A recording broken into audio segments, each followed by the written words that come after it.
आपने मुझे इस समिट के माध्यम से देश और दुनिया के सम्मानित अतिथियों से, आपके दर्शकों से जुड़ने का अवसर दिया है। मैं नेटवर्क 18 का आभार व्यक्त करता हूं।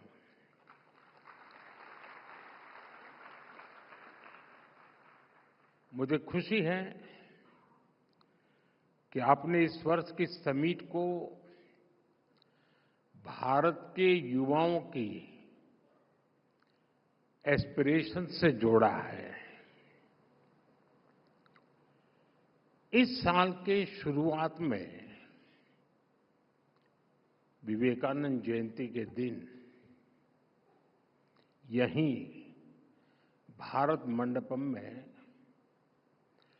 विकसित भारत यंग लीडर्स डायलॉग हुआ था। तब मैंने युवाओं की आंखों में देखा था सपनों की चमक, संकल्प का सामर्थ्य और भारत को विकसित बनाने का जुनून।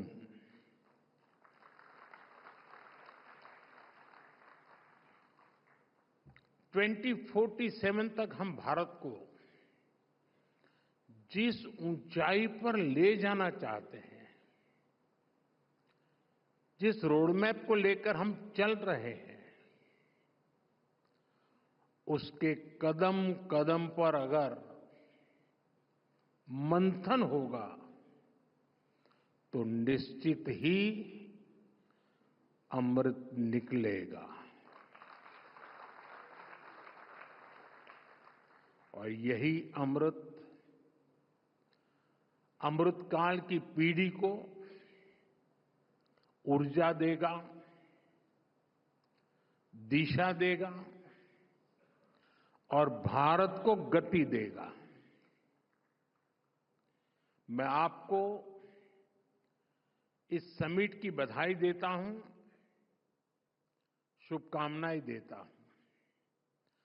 साथियों, आज दुनिया की नजर भी भारत पर है और दुनिया की उम्मीद भी भारत से है।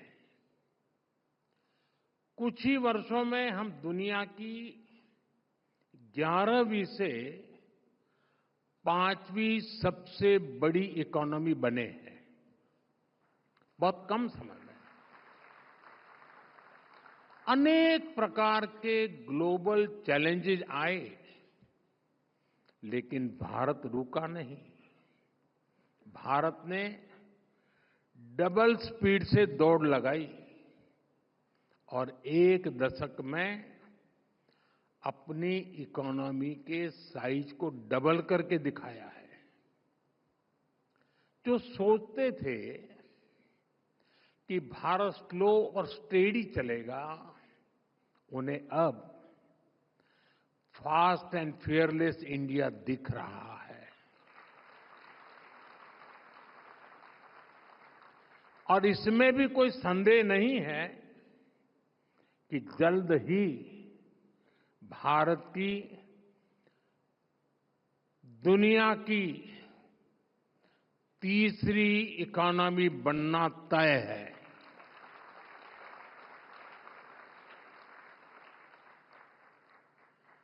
ग्रोथ की इस अभूतपूर्व स्पीड को कौन ड्राइव कर रहा है?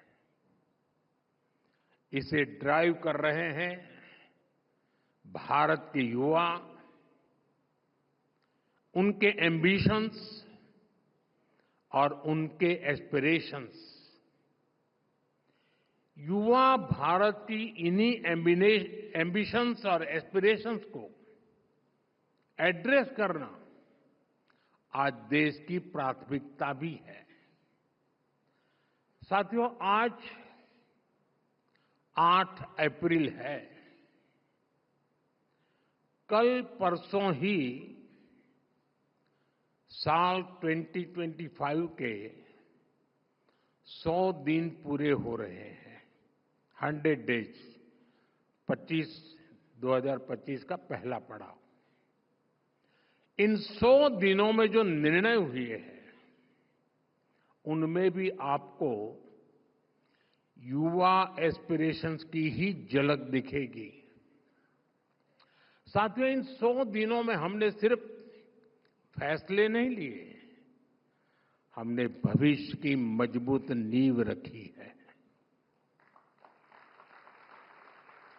हमने पॉलिसीज से पॉसिबिलिटीज की राह खोली है। 12 लाख रुपये तक की इनकम पर टैक्स, थैंक यू, इसका सबसे बड़ा फायदा हमारे यंग प्रोफेशनल्स और एंटरप्रेन्योर्स को मिल रहा है। मेडिकल की 10,000 नई सीटें, आईआईटी में 6,500 नई सीटें, यानी एजुकेशन का एक्सपांशन, इनोवेशन का एक्सेलरेशन। 50,000 नई अटल टिंकरिंग लैब्स, यानी अब देश के हर कोने में इनोवेशन का दीप जलेगा और एक दीप से जले दीप अनेक। एआई और स्किल डेवलपमेंट के लिए सेंटर ऑफ एक्सीलेंस, यूथ को मिलेगा फ्यूचर रेडी बनने का मौका। 10,000 नई पीएम रिसर्च फेलोशिप, अब आइडिया से इम्पैक्ट तक का सफर और आसान होने वाला है। जैसे स्पेस सेक्टर खोला गया, वैसे ही अब न्यूक्लियर एनर्जी सेक्टर भी ओपन किया गया। इनोवेशन को अब सीमाएं नहीं, समर्थन मिलेगा। गीग इकोनॉमी से जुड़े युवाओं को पहली बार सोशल सिक्योरिटी का कवच दिया जाएगा। जो पहले दूसरों के लिए इनविजिबल थे, अब वे नीतियों के केंद्र में हैं। और एससी, एसटी तथा वुमेन एंटरप्रेन्योर्स के लिए 2 करोड़ के term loan. Inclusivity is not just a promise, it's a policy.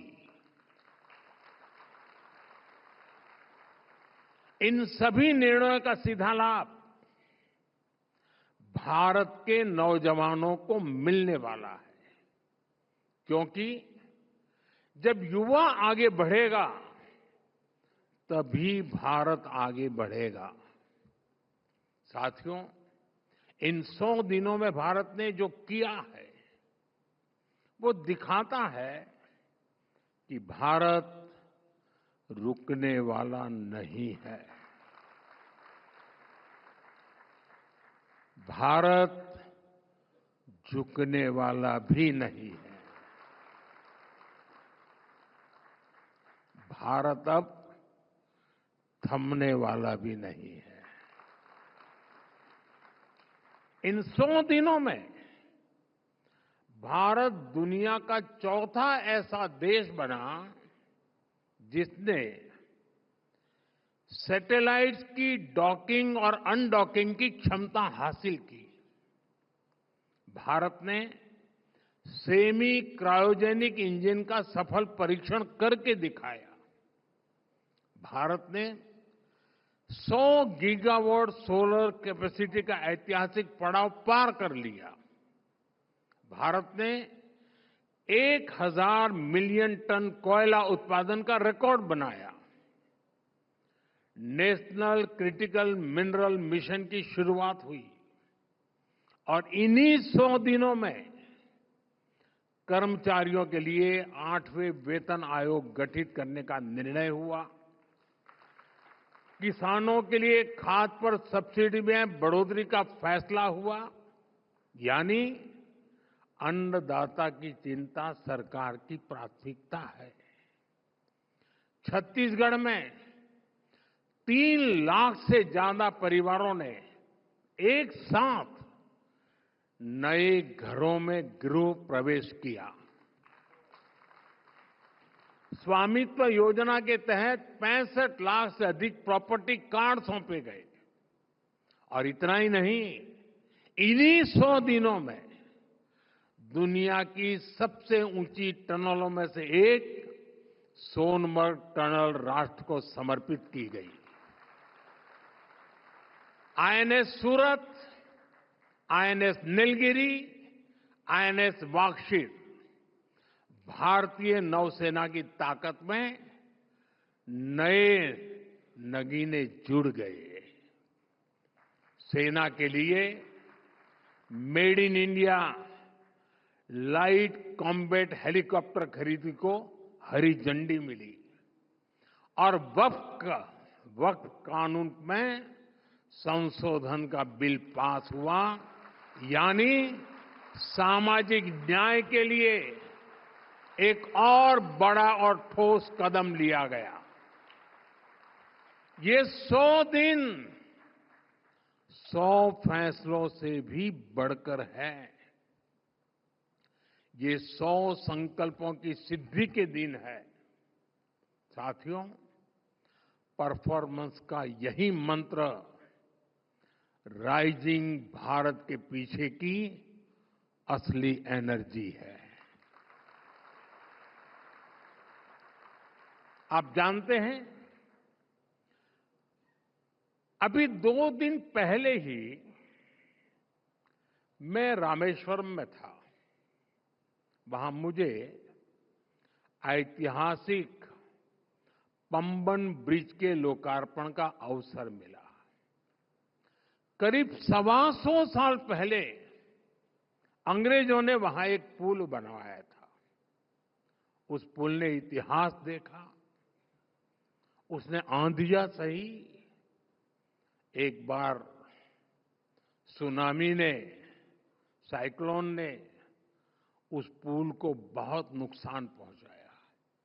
सालों तक देश इंतजार करता रहा, लोग मांग करते रहे, लेकिन पहले की सरकारों की नींद नहीं टूटी। जब हमारी सरकार आई तो नए पंबन ब्रिज के लिए काम शुरू हुआ और अब देश को अपना पहला वर्टिकल रिफ्ट रेल सी ब्रिज मिल गया है। साथियों, परियोजनाओं को लटकाते रहने से देश नहीं चलता। देश चलता है परफॉर्म करने से, तेजी से काम करने से। Delay is the enemy of development. और हमने इस दुश्मन को हराने की ठान ली है। मैं आपको और भी उदाहरण दूंगा। जैसे असम का बोगीबिल ब्रिज, हमारे पूर्व पीएम देवगौड़ा जी ने 1997 में इसकी आधारशिला रखी। वाजपेयी जी की सरकार आई, उन्होंने काम शुरू करवाया। वाजपेयी जी की सरकार गई, कांग्रेस की सरकार आई तो ब्रिज का काम भी लटक गया। अरुणाचल और असम के लोगों, लाखों लोग परेशान होते रहे, लेकिन तब की सरकार पर कोई फर्क नहीं पड़ा। 2014 में आपने जब हमें सेवा करने का मौका दिया और ये प्रोजेक्ट फिर से शुरू हुआ और सिर्फ 4 साल में 2018 में ब्रिज का काम पूरा हो गया। ऐसे ही केरला में कोल्लम बाईपास रोड प्रोजेक्ट का भी उदाहरण है। ये 1972 से अटका था। सोचिए, 50 साल। एलडीएफ हो या यूडीएफ, किसी सरकार ने 50 साल तक इस पर कोई काम नहीं कराया। हमने सरकार बनने के 5 साल के अंदर इसका काम पूरा कर दिया। साथियों, नवी मुंबई एयरपोर्ट पर भी 1997 से चर्चा शुरू हुई थी। 2007 में इसे मंजूरी मिली, लेकिन कांग्रेस की सरकार ने इस पर काम नहीं किया। हमारी सरकार ने इस प्रोजेक्ट को भी तेजी से पूरा किया। वो दिन दूर नहीं जब नवी मुंबई एयरपोर्ट से कॉमर्शियल फ्लाइट्स भी शुरू हो जाएगी। साथियों, ये जो मैं गिना रहा हूं ना, उसमें संसद भवन भी आएगा, ये भारत मंडपम भी आएगा। साथियों, आज 8 अप्रैल का एक और वजह से बहुत महत्व है। आज ही मुद्रा योजना के 10 साल पूरे हुए हैं। यहां जो युवा साथी बैठे हैं, उन्होंने तो अपने माता पिता से जरूर कहानियां सुनी होगी कि पहले बिना गारंटी के बैंक खाता तक नहीं खुलता था। खाता खोलने के लिए बैंक गारंटी चाहिए, किसी और एक की साथी की मदद चाहिए। बैंक लोन ये सामान्य परिवार के लिए तो सपना हुआ करता था। गरीब परिवार, एससी, एसटी, ओबीसी, भूमिहीन मजदूर, महिलाएं, जो सिर्फ मेहनत कर सकते थे, लेकिन जिनके पास गिरवी रखने को कुछ नहीं था, क्या उनके सपनों की कोई कीमत नहीं थी? क्या उनकी एस्पिरेशंस कम थी? क्या उनकी मेहनत का कोई मोल नहीं था? हमारी मुद्रा योजना ने उनकी एस्पिरेशन को एड्रेस किया, यूथ को एक नया रास्ता दिया। पिछले 10 साल में मुद्रा योजना के तहत 52 करोड़ लोन बिना गारंटी दिए गए। 52 करोड़। और मुद्रा स्कीम की स्केल ही नहीं, स्पीड भी अद्भुत है। जब तक ट्रैफिक लाइट रेड से ग्रीन होती है, तब तक 100 मुद्रा लोन क्लियर हो जाते हैं। जब तक आप ब्रश करके फ्री होते हैं, तब तक 200 मुद्रा लोन अप्रूव होते हैं। जब तक आप किसी रेडियो चैनल पर अपना पसंदीदा गाना सुनकर खत्म करते हैं, तब तक 400 मुद्रा लोन सैंक्शन हो जाते हैं। आजकल इंस्टेंट डिलीवरी ऐप, इसका बड़ा चलन है। आपके ऑर्डर के बाद जितनी देर में डिलीवरी होती है, उतनी देर में 1000 मुद्रा लोन सैंक्शन हो जाते हैं। जब तक आप किसी ओटीटी पर एक एपिसोड खत्म करते हैं, तब तक 5000 मुद्रा बिजनेस का आधार बन जाता है। साथियों, मुद्रा योजना ने गारंटी नहीं मांगी, उसने भरोसा किया। और आप सभी को जानकर अच्छा लगेगा, मुद्रा योजना की वजह से 11 करोड़ लोगों को पहली बार अपना कोई काम करने के लिए, स्वरोजगार के लिए लोन मिला है। ये 11 करोड़ लोग अब फर्स्ट टाइम एंटरप्रेन्योर बने हैं। यानी 10 साल में 11 करोड़ नए सपनों को उड़ान मिली है। और आप जानते हैं कि मुद्रा से कितना पैसा गांवों और छोटे शहरों में पहुंचा है। करीब 33 लाख करोड़ रुपीस, 33 लाख करोड़ रुपए, इतनी तो कई देशों की जीडीपी भी नहीं है। This is not just micro finance, this is a mega transformation at the grass roots. साथियों, ऐसा ही उदाहरण एस्पिरेशनल डिस्ट्रिक्ट और एस्पिरेशनल ब्लॉक्स का है। पहले की सरकारों ने देश के 100 से अधिक ऐसे जिलों को पिछड़ा घोषित करके उन्हें अपने हाल पर छोड़ दिया था। इनमें से अनेक जिले नॉर्थ ईस्ट में थे, ट्राइबल बेल्ट में थे। करना तो ये चाहिए था कि इन जिलों में सरकार अपना बेस्ट टैलेंट भेजती, लेकिन होता ये था कि इन जिलों में अफसरों को पनिशमेंट पोस्टिंग के लिए भेजा जाता था। यही तो पुरानी सोच थी, पिछड़े को पिछड़ा ही रहने दो। हमने ये अप्रोच बदली और इन जिलों को एस्पिरेशनल डिस्ट्रिक्ट घोषित किया। हमने इन जिलों के एडमिनिस्ट्रेशन पर फोकस किया, अपनी फ्लैगशिप स्कीम्स को मिशन मोड पर इन जिलों में लागू किया। अलग अलग पैरामीटर्स के आधार पर इन जिलों की ग्रोथ को मॉनिटर किया गया।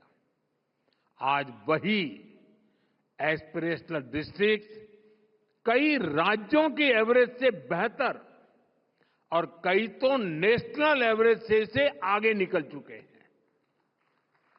और इसका सबसे बड़ा लाभ वहीं के युवाओं को मिला है।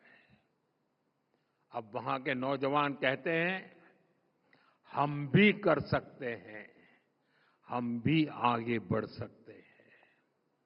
आज दुनिया के कई reputed institutions, reputed journals aspirational district programme की सराहना करते हैं। इसी सफलता से प्रेरणा लेकर अब हम 500 एस्पिरेशनल ब्लॉक्स पर काम कर रहे हैं। जब ग्रोथ को एस्पिरेशंस ड्राइव करती है तो वो समावेशी भी होती है और सस्टेनेबल भी होती है।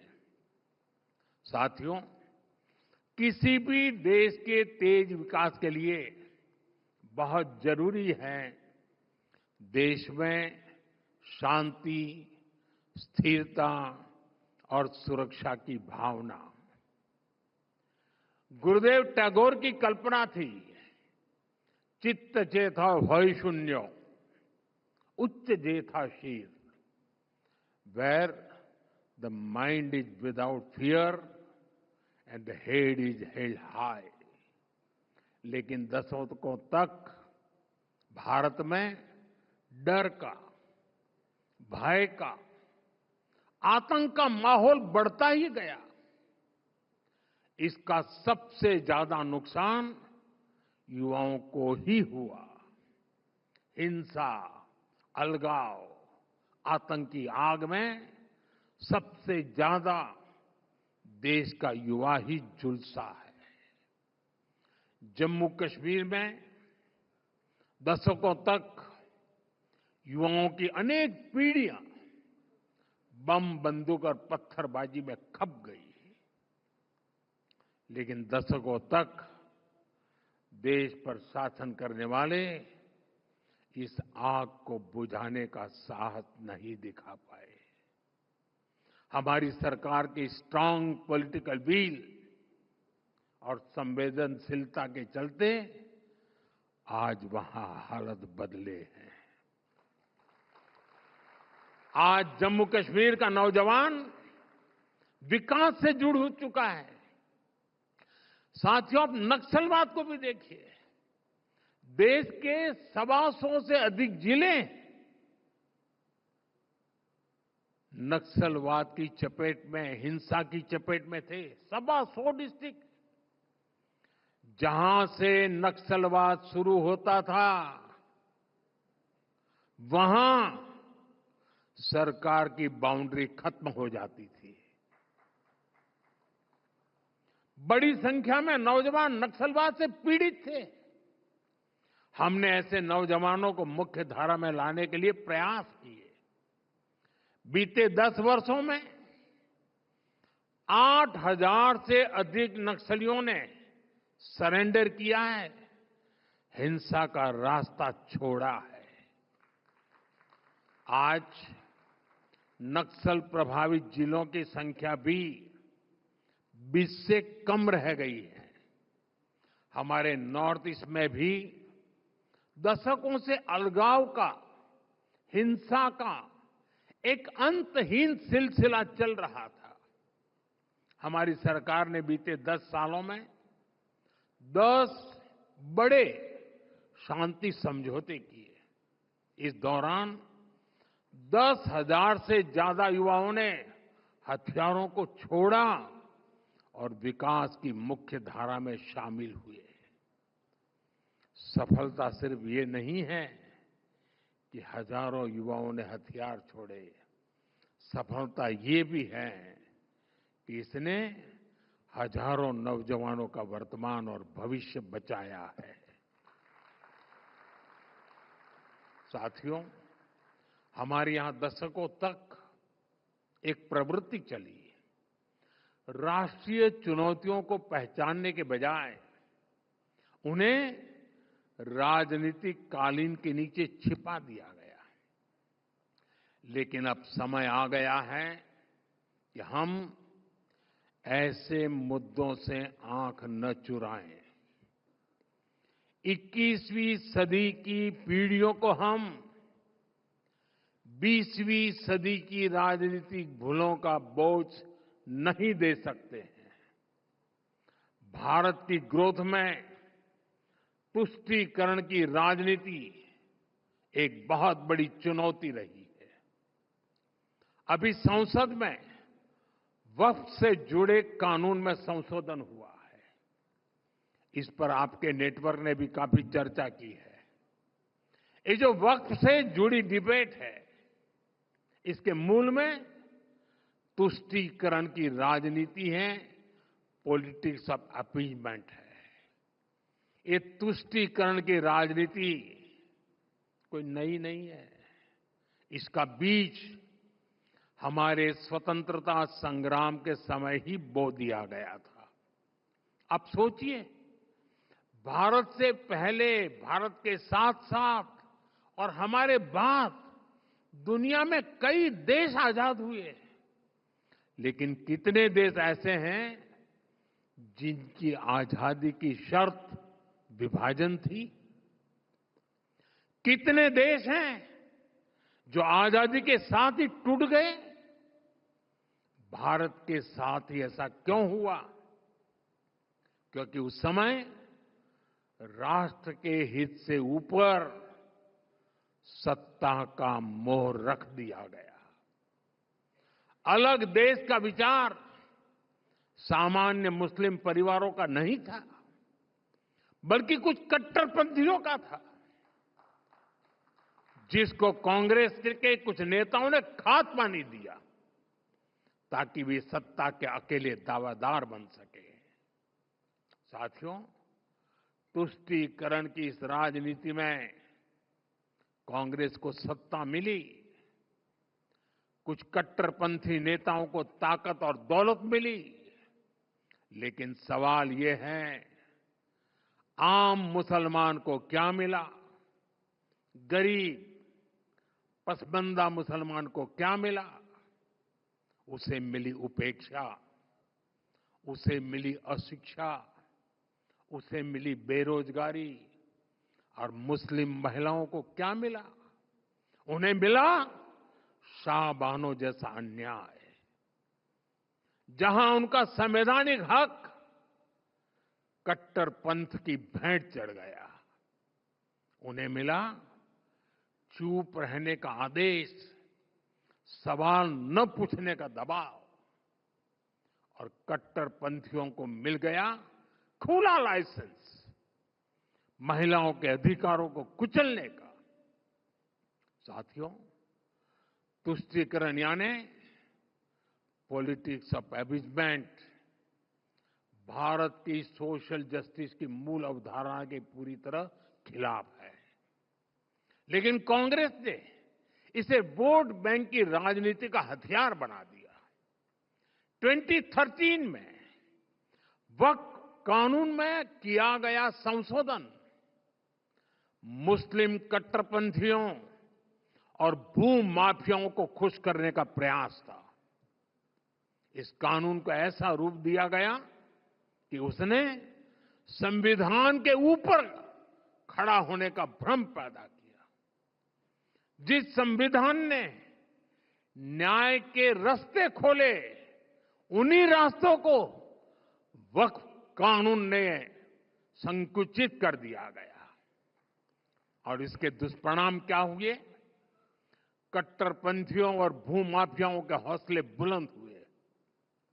केरल में ईसाई समाज के ग्रामीणों की जमीन पर वक्फ के दावे, हरियाणा में गुरुद्वारों की जमीन विवादों में, कर्नाटका में किसानों की जमीन पर दावा, कई राज्यों में गांव के गांव हजारों हेक्टेयर जमीन अब एनओसी और कानूनी उलझनों में फंसी पड़ी है।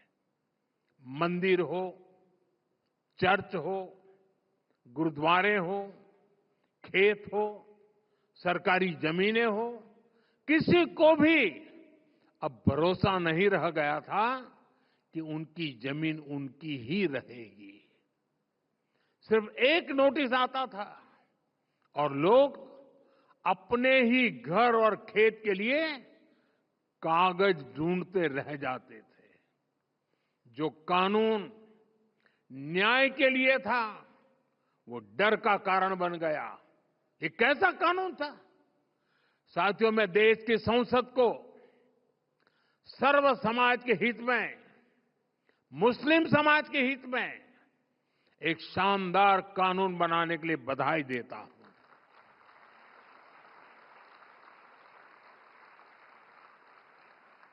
अब वक्फ की पवित्र भावना की भी रक्षा होगी और गरीब, पसमानदा मुसलमान, महिला, बच्चे, सबके हक भी महफूज रहेंगे। वक्फ बिल पर हुई बहस हमारे संसदीय इतिहास की दूसरी सबसे लंबी डिबेट थी। 75 साल में दूसरी सबसे लंबी डिबेट। इस बिल को लेकर दोनों सदनों को मिलाकर 16 घंटे चर्चा हुई। जेपीसी की 38 बैठकें हुई, 128 घंटे चर्चा हुई। देश भर से लगभग 1 करोड़ ऑनलाइन सुझाव आए। ये दिखाता है कि आज भारत में लोकतंत्र सिर्फ संसद की 4 दीवारों तक सीमित नहीं है। हमारा लोकतंत्र जन भागीदारी से और अधिक मजबूत हो रहा है। साथियों, आज दुनिया तेजी से टेक्नोलॉजी और एआई की ओर बढ़ रही है, और इसलिए अब ये जानना जरूरी है कि हम हमारी सॉफ्टवेयर साइट्स पर आर्ट, म्यूजिक, कल्चर, क्रिएटिविटी, क्योंकि हम रोबोट तैयार करना नहीं चाहते, हम मनुष्य तैयार करना चाहते हैं। यानी जो कुछ भी हमें मशीनों के सहारे चलता है, उन पर मानवता के लिए, संवेदनशीलता के लिए ज्यादा काम करें।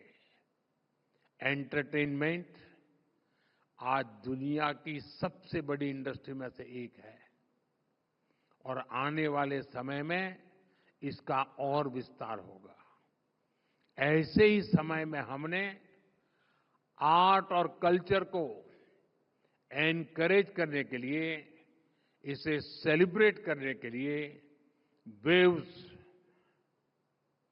और अभी राहुल जब भाषण कर रहे थे शायद 10 बार वेव्स आए हैं, 10 बार वेव शब्द था, लेकिन वो वेव 14 में ही शुरू हुआ ऐसा नहीं, हर 10 साल में नए रंग रूप के साथ आता है। और आज जो मैं इस वेव्स की बात कर रहा हूं, यानी वेव्स यानी world audio visual and entertainment summit, इस वेव्स नाम का प्लेटफॉर्म बनाया गया है। अगले महीने मुंबई में इसका बहुत बड़ा आयोजन होने जा रहा है और ये लगातार होते रहने वाला है। एक लंबी व्यवस्था खड़ी हो रही है।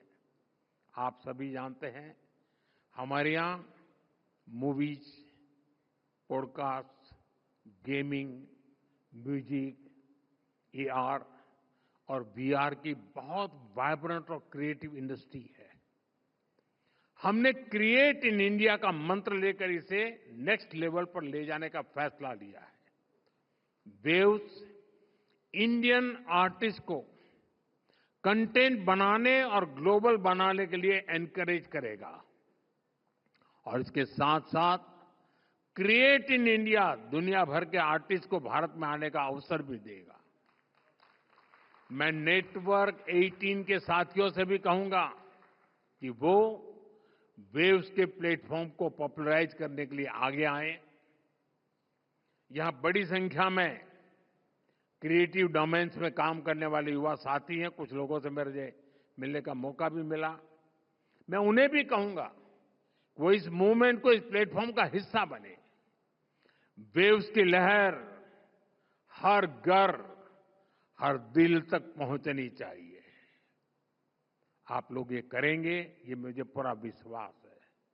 साथियों, नेटवर्क 18 ने इस समिट के माध्यम से देश के युवाओं की क्रिएटिविटी, उनकी सोच, उनकी संकल्प शक्ति को जिस तरह सामने रखा है, वह सराहनीय है। आपने युवाओं को एंगेज किया, उन्हें देश की समस्याओं पर सोचने, सुझाव देने और समाधान खोजने का मंच दिया और सबसे बड़ी बात, उन्हें सिर्फ श्रोता नहीं, परिवर्तन का भागीदार बनाया। अब मैं देश की यूनिवर्सिटीज, कॉलेज और रिसर्च इंस्टीट्यूशन से आग्रह करता हूं कि समिट के एंगेजमेंट को आगे ले जाएं। जो इनसाइट निकले हैं, जो सुझाव आए हैं, उन्हें डॉक्यूमेंट करें, स्टडी करें और पॉलिसी तक पहुंचाएं। तभी ये समिट सिर्फ एक इवेंट नहीं, एक प्रभाव बन पाएगी।